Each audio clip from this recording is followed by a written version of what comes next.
नमस्कार। बुएनोस दियास।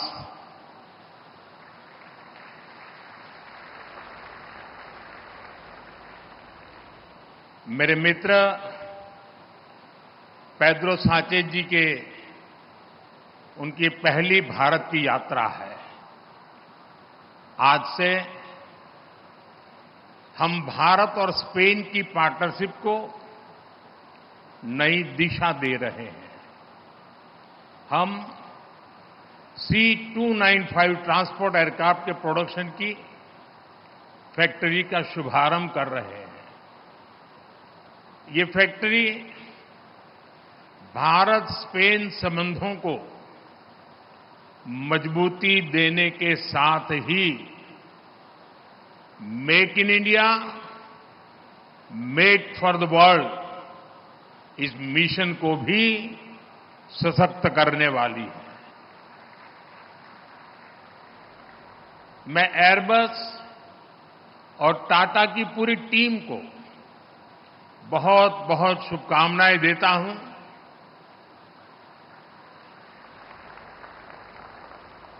कुछ समय पहले ही हमने देश के महान सपूत रतन टाटा जी को खोया है।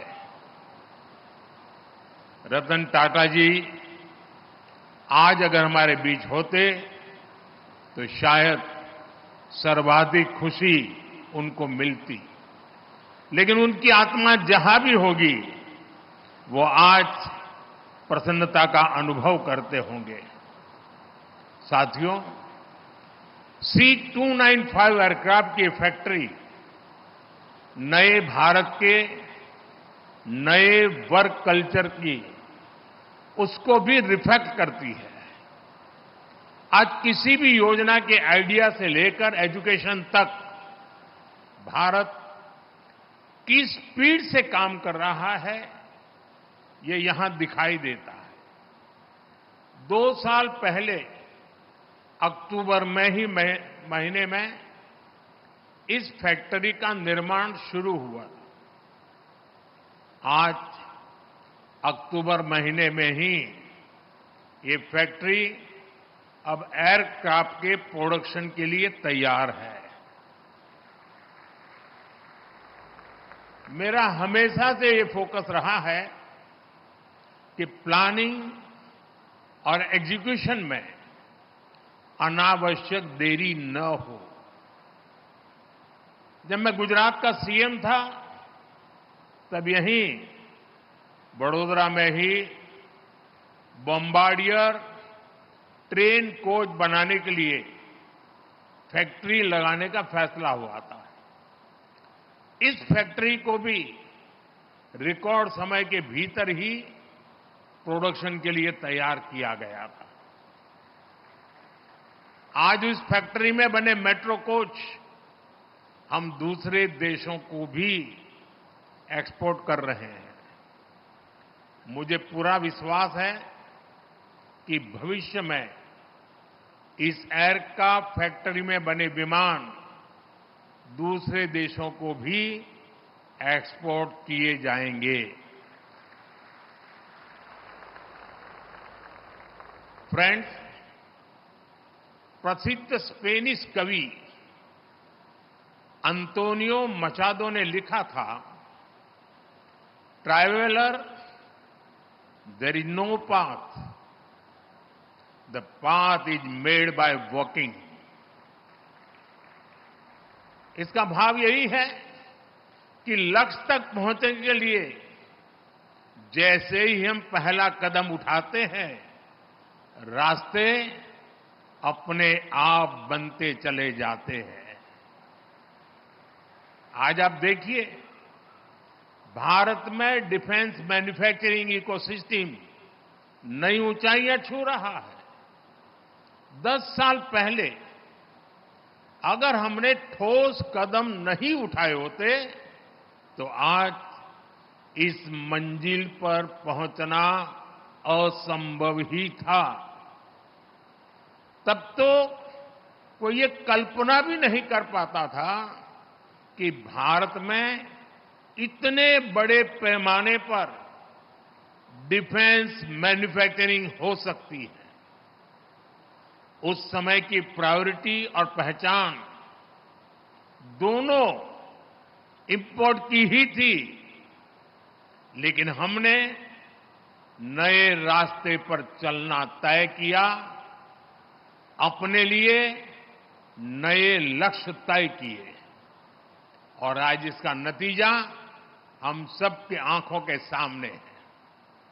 साथियों, किसी भी पॉसिबिलिटी को प्रॉस्पेरिटी में बदलने के लिए राइट प्लान और राइट पार्टनरशिप जरूरी है। भारत का डिफेंस सेक्टर का कायाकल्प राइट प्लान और राइट पार्टनरशिप का उदाहरण है। स्पेन के फुटबॉल को भी भारत में बहुत पसंद किया जाता है। अभी कल जो रियल मैड्रिड और बार्सिलोना के बीच मैच हुआ, उसकी चर्चा भारत में भी हुई।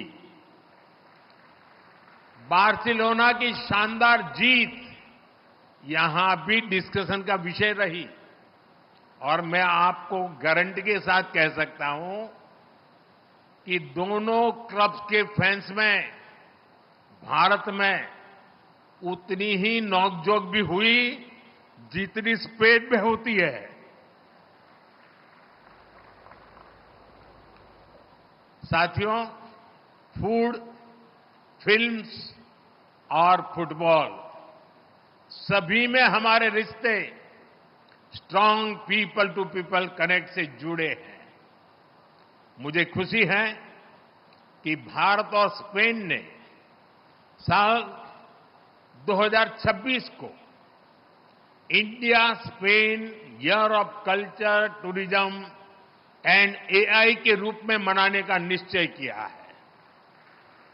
साथियों, भारत और स्पेन की पार्टनरशिप एक ऐसे प्रिज्म की तरह है जो बहुआयामी है, वाइब्रेंट है और एवर इवॉल्विंग है। मुझे विश्वास है कि आज का यह इवेंट भारत और स्पेन के बीच ज्वाइंट कोलैबोरेशन वाले अनेक नए प्रोजेक्ट्स को प्रेरित करेगा। मैं स्पेनिश इंडस्ट्री और इनोवेटर्स को भी आमंत्रित करूंगा कि वो भारत आए और हमारी विकास यात्रा में हमारे साथी बने। एक बार फिर एयरबस और टाटा की टीम को इस प्रोजेक्ट के लिए बहुत बहुत शुभकामनाएं, बहुत बहुत धन्यवाद। Thank you.